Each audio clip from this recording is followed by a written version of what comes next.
Well, good afternoon. For our chair time today, I'd like to take a look at Proverbs chapter 19, verse 23. And it says this, that the fear of the Lord leads to life, and whoever has it rests satisfied. I don't know about you, but that seems odd to me. That fear leads to life, and fear leads to resting satisfied. Those words seem so contradictory to me. So let's take a closer look at what this is saying.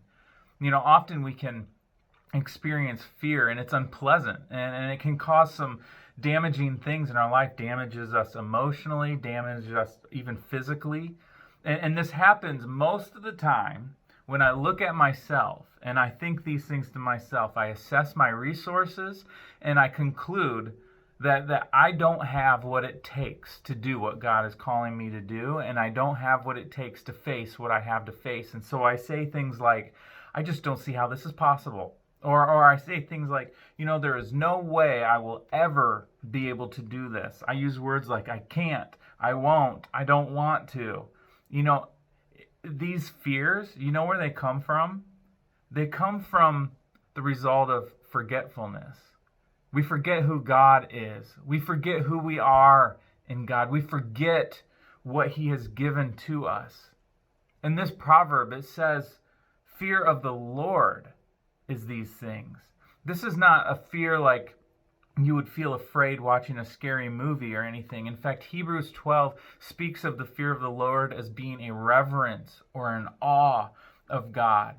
And our little fears that we face can only be defeated by a bigger, greater fear.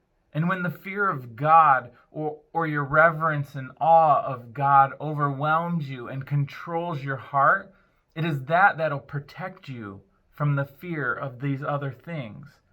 It's only when we acknowledge that God is bigger than anything we could ever face, that our heart can experience the life and the rest that this proverb is speaking of. I have experienced this myself at times, and I have seen this in others many times. I've seen people face things that I thought were unthinkable, things that would cause me to tremble in fear, and instead they have come through these things with incredible peace. And I wonder how. How can they do that? Well, let me end with two possible ways that you can do this. First, it's through prayer.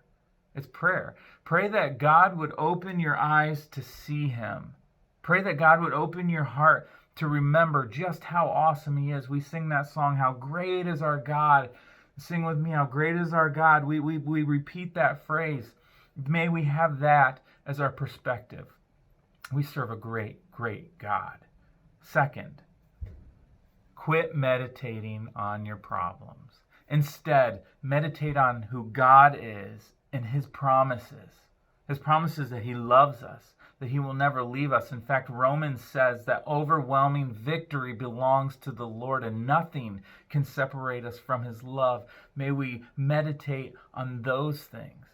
Does this mean that your problems are going to go away or that they're not important? No, of course not. But if you let your problems consume your thoughts, if you allow those things to be bigger than God, they will grow bigger and you will be more afraid. So let me challenge you with this, Chapel family. Face your problems, yes, but never forget who God is and who we are in Him. Meditate on God's glory today. May that be the fear that trumps all fears. And that is what will lead to life and lead to resting satisfied. Have a great day.